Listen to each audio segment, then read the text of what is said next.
sexually acting out with any other ladies besides her, because I knew that AIDS was coming out and I knew that diseases were very frequent. And I started thinking to myself that if I stick with this one girl and just groom her, or one woman, I would groom her and get her to do what I wanted her to do. And eventually she did. She done what I asked her to do. It was no problem. It was a little at a time, and I done it. And I manipulated her and coerced her. Manipulation, coercion, violent behaviors, striking her, get her so drunk she'd pass out, and I'd do what I want to with her. I'd force myself upon her when she was passed out and did what I pleased. And sexual behavior got real out of whack. Yeah, I made her force objects into her vagina. I made her, forced her into watching pornographic material and stating that I wanted to do that certain thing to her. I wanted to have sex with her constantly. This was every day, 3 or 4 times. I would get it, want it as many times in the day as I could get it. And I have got it up to 6 times in one day. And still, I did not have enough. I wanted more. It was like a fix. I wanted it, and I did anything I could to get it.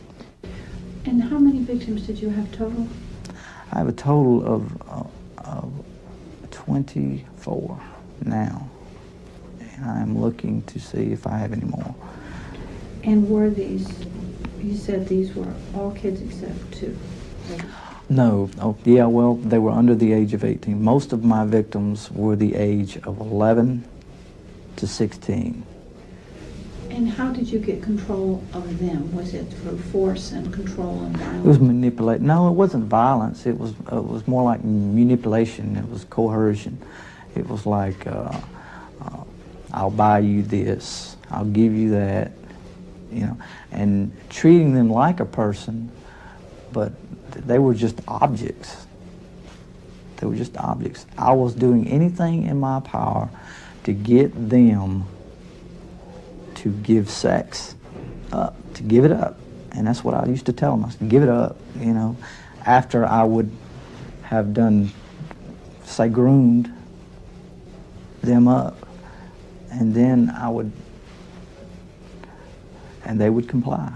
I would buy them beer, get them drunk, get them high, get them, any way that I could manipulate a woman or a girl, a child, into having sex, I would do it. In this section, you will see the lack of attachment to anyone that suggests Robert is not only a power and control sex offender, he is quite psychopathic as well. The best way to fool people is to help them, is to ask what they want, ask what they need. Do they need any help doing anything?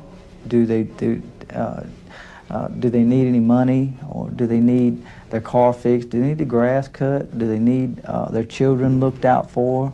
Do they need a job? Do they need anything to get them to think that I am a decent person and want to help?